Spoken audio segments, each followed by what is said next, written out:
Hey folks, this is Judd, and I am daydreaming about dragons again. I missed a bit of last week. What happened was, and I don't want to podcast too much about podcasting, this is going to be like 30 seconds long, but I lost my first episode, and I emailed Anchor, and they said, we can't do anything about it. It looks like it was deleted, and I am super frustrated. I think I'll be able to get it back up. I think I figured out a way, but it frustrated me so much that I couldn't even look at the app. So I apologize. Everything's running a little late. I'm getting the episode out this week. I'll get another episode out on Sunday, and then I'll get a reply episode out on Wednesday, and we will be back on schedule. I apologize. I'm back at it. Wanted to talk a little bit about finding worlds. I love this. So I'm kicking off what looks like it's going to be we're getting back to a Stars Without Number game that we ran years ago. According to my Google Sheets, years and years, like 3 years ago. So 2 years ago. So the last edit was on January 14th, 2017. Wow. So what I like about one of the things I like about gaming, and if you haven't been gaming a long time, welcome. We love having you. We're glad you're here. Fantastic. And I use the royal we because I can't speak for everyone, but I'm glad you're here. How's that? And everyone who I really care about also is glad you're here. Welcome. Welcome to the party. Welcome to this ridiculous, amazing hobby. And I hope you reply with your experiences and send me an email or send me a tweet or send me a reply on Anchor and tell me how you got here and what's going on with you. But when you've been doing this for a bunch of decades, there's this neat thing that happens. And that's what I'm here to talk about today is opening up a drawer or cleaning out a closet or looking in a crate and finding an old world. That's pretty cool. Isn't it? It's so cool. You find this old fictional place that you traversed with your friends, you know? And memories flood back and there's all this cool stuff and you remember naming things and you remember what your players did to change that place and you remember where you were when you were creating it and what you were reading and what media was inspiring you and how the inspiration goat was bleeding at you. It's great stuff. I love it. And it happened tonight. I went looking. We're restarting a Stars Without Number game. And Stars Without Number is very front heavy. You make a sector, which is very easy to do because you can do it online and just click a button. You don't have to roll all the dice. You just click a button and a website does it for you. And I will put a link to that in the show notes. So you click a button and it's super cool. And all of the, I think it's called Sectors Without Number. I don't know. It'll be in the show notes. And suddenly you've got a sector, and then you've got I like to figure out what the factions are within that sector. Maybe some of the factions will be corporations, some of them won't. You want to have some of them will be religions, some of them won't. And figure out what the factions are, and then you make up those factions. And then you can have a faction turn kind of behind the scenes. So as the players do things and affect things, the factions are like operating on this larger scale. And the players can affect that stuff too through missions. But you can see what the factions are doing, and it creates this kind of burning situation going on in the background. And it creates this amazing layer. It's really cool. Stars Without Number by Kevin Crawford. I'm sure you know what it is. A lot of folks know that. Not like I'm discovering it, but I'll also have a link to that. And so I have a Sector Hades Zeta, and I made it with an old website and downloaded everything and then used an old sheet for my asset tracker, and I found it all. Found all my notes, which let me found the old sheet in my Google Drive. And it's so nice to be able to have this world back.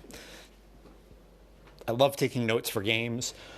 Something I haven't been able to figure out how to do in all of my years of gaming. And if you have a better way, if you have a way of doing it, let me know, is how to keep track of NPCs. Because if you run a game for years, if it goes on for years, if you're lucky enough to have a game that goes on a couple times a month for years, you will have dozens of NPCs, hundreds of NPCs. And I haven't figured out a way of keeping track of them. It's very difficult. And very often the world will tell you how to organize them, right? So if you're playing Legend of the Five Rings, maybe you organize them by clan. All the Crab Clan people go over here. All the Crane people go over there. Within the Crane, all the people in House Kakita go there. And all the people in Haruma for Crab over there. You know what I mean? You can figure out, sometimes the world will tell you how to catalog this stuff. And sometimes it won't. And like, for example, there was a Burning Wheel game where I started doing it by like life paths. So like I put all the peasants over here and all the merchants from the city over there and all the noble folks over here. And that was it. I don't know if there's like, as long as you've got some kind of system and it makes some kind of sense to you, I think that's the way to do it. But what it becomes is kind of this pile of notes that's just incomprehensible. And then all the players have notes. And so you're all looking at your notes. And it's this glorious, beautiful mess. It's good problems, right? It's like, oh my God, we made up too much awesome stuff. We have to keep track of it. But it's just kind of a fascinating problem to have. So I'm unpeeling and the ribbon on this old world and taking a look at it and dusting it off and seeing what was going on and figuring out what these factions were doing and you know, which space navies were at war with whom and all that fun stuff.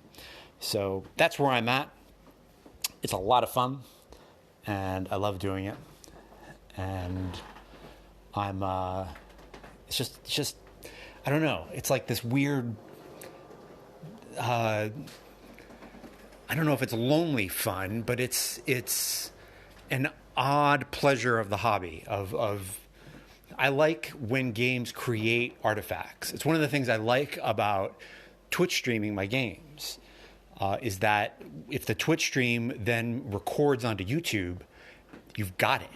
You've got this artifact. You can go back and watch yourself, which is fascinating, right? Because you can see what techniques work and what techniques didn't.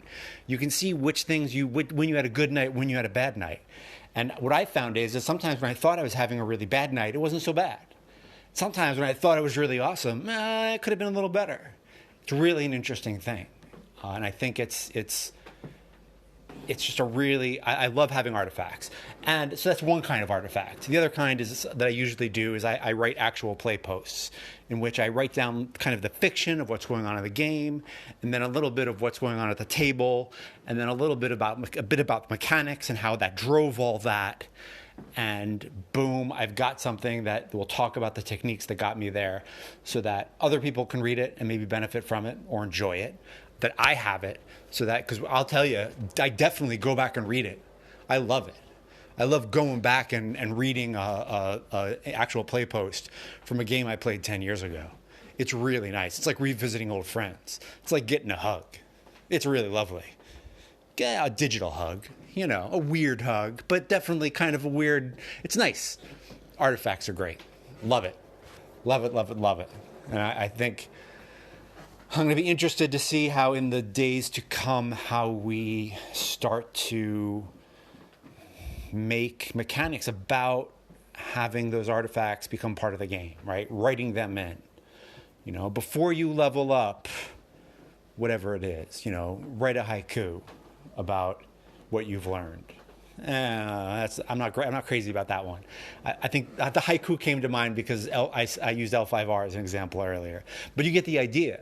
You write. You're making something to celebrate this endeavor of creativity that you have undergone with your friends, and that's cool. I like that. Let me know. Let me know what kind of artifacts you've made. Have you made maps? Have you written letters? What have you done to remember all this stuff? Remember your games. I'd love to hear more about it. All right, let's get to the inspiration goat and see what the goat's got bleeding, and we'll finish this party up. Inspiration goat, what do you got?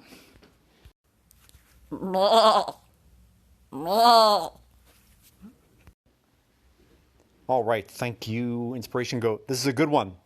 This is a movie I've been wanting to watch for ages, years, and I'm late to the party on Pan's Labyrinth by Guillermo del Toro. And I took out the DVD a bunch of times from the library where I used to work back in the day, and it was scratched twice. 2 different DVDs scratched, or my DVD player was a mess. I need to rethink that. That could be what happened. It could be my DVD player was just not good. So finally I got to see it last week, and a bunch of things crystallized about monsters I feel like I've been talking about on the show a bit. And so when Inspiration Goat brought me Pan's Labyrinth, I was like, you know what? We need to talk about monsters more. Because Guillermo del Toro, like China Miéville, like a lot of other people who do monsters right, is an amazing monster creator. And I found like another rule of monsterdom that I think I would, if I was going to like make a bunch of stone tablets about cool monsters, here would be one of my rules. Ready? Humans are the worst monsters. It's got to be a rule. Yes, monsters are bad. Some monsters eat babies, and eating babies is bad. But humans are the worst. Humans are just the worst. And in Pan's Labyrinth, there are some amazing monsters, just great monsters. And I was looking at the action figure for the faun, who is kind of the Pan figure, who is one of the main monsters, kind of the little girl's kind of gatekeeper guide to the fairy realm and the monstrous realm and this other world. And the faun has an action figure that I was like, I put on my Amazon wish list. And I was like, oh, that might be a thing I have to put on my desk. And upon looking on it, at it more carefully, it was fascinating to see how this monster it isn't symmetrical. Like one of its legs is kind of wood and roots, as if it lost its leg in some kind of adventure, and then grew a fake leg to replace it. And it really gives it this sense. It gives the faun or Pan or whatever you want to call it this sense of history that if it was perfectly symmetrical, maybe it wouldn't have had, right? C-3PO has that same kind of thing, right? C-3PO has a fake leg, has a replacement leg, and suddenly it gives C-3PO this sense of like, oh, this 3PO unit, this droid's been around. And same kind of thing for the faun. And I love that. The other thing I loved about this movie that also crystallized, I feel like I've said a couple of times on the show, but I will say again because I'm kind of forming my monster rules or monster commandments. I don't know if there'll be commandments, and I'll be happy to see them broken. But I'm just kind of figuring out what I like and figuring out ways to say it. Is that I like that none of the monsters are a clear metaphor for anything else in the young girl's life, right? So the young girl has this like tumultuous time going on in her life where her mother is married to the Spanish fascist who is not a very nice man and a torturer and is terrible, and none of the monsters are clearly the fascist, right? They're not the captain. They're just not. But they definitely you could make arguments that they represent different fears from the girl's life, but it would be a reach. And I like that. I like when you have to reach for your metaphors with your monsters. I like when it's not clear. I like when you're like, it seems familiar, but I don't know. And again, I'm going to talk about one of China Miéville's monsters. If you've ever read Perdido Street Station, you'll know who the Weaver is. And the Weaver is this terrifying monster. A spider with like Mickey Mouse hands who speaks in this lilting rhyme talk and is fascinated by scissors and is terrifying. And is a planar entity, like clearly is like an extra planar entity who is fascinated in patterns of fate and patterns going on in the world. And the Weaver is kind of this amazing, amazing monster. And again, somehow familiar, yet not a perfect match. Not like, oh, it just, there's like this echo of familiarity with the alienness that's really important for my monsterness, right? And not necessarily worse than any human, but definitely terrifying. And maybe more powerful than any single human. But I like my humans awful too. Unknown Armies taught me that, I think. The role-playing game Unknown Armies, really cool. Definitely check it out. And what I like about it is that I think just about everything in it was probably once a human. And we're just the worst. And I like that. I like that a lot.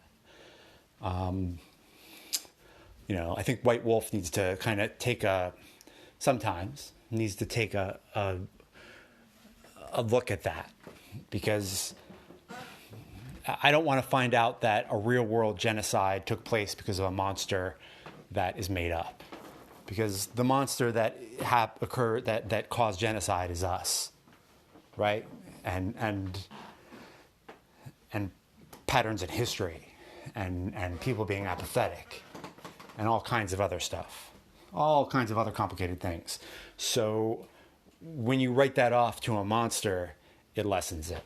And so I like when humans are terrifying monsters, all on their own. Thumbs up. Thumbs up, thumbs up. So Pan's Labyrinth was a fantastic movie, kind of a fairy tale monster movie. A young girl interacts with the other world. Definitely tickled a part of my RPG brain where I kind of want to take the RPG sorcerer and adapt it for that kind of thing. The other things I would think, Alice in Wonderland is clearly one. Courtney Crumrin is another one by Ted Nafa. Leave It to Chance was a really cool comic book by James Robinson. Maybe not quite as well known as Courtney Crumrin, because I don't think it's still coming out. Worth checking out. Both are things where a young girl deals with otherworldly things, and a little bit of coming of age going on in there. Good stuff. Thumbs up. I dig it. Loved it. Loved Pan's Labyrinth. Love those kinds of stories. It was great to see it. And thank you for coming along on that journey with me. I appreciate it. If you have any thoughts on monsters, what are your monster commandments? Drop me a line. My email is judd.karlman@gmail.com. Or you can tweet at me. My Twitter handle is judd_of_Cryos, Kryos, and I'll put that in the show notes. And you can tweet at me, you can mastodon toot at me, you can send a raven, you can send a pigeon, you can send a little creepy bug fairy from Pan's Labyrinth if you've got one at your disposal. I might freak out because that's really creepy. So send what you need, and to communicate what your monster commandments are, what you like about monsters, maybe what your favorite monster is, things you like about monsters, things you don't like about monsters. I like positive more than negative, but let me know. If you saw Pan's Labyrinth, if it had any effect on you, if you had a gaming experience based on it, hit me up. Let me know what's what. And I'm not going to have a reply episode this week, but I will have a show on for you on Sunday. And I'm looking forward to getting that out to you. And thank you for your patience. And I will talk to you soon. All right. Be well. Keep daydreaming. I hope the year is going well for you. We're into the second month, if you can believe it. It's going fast. Spring is coming. As a guy in the subway said, we're only a couple of paychecks away from spring being here, which is nice. Thank you, subway guy. All right. Stay warm. I'll talk to you soon.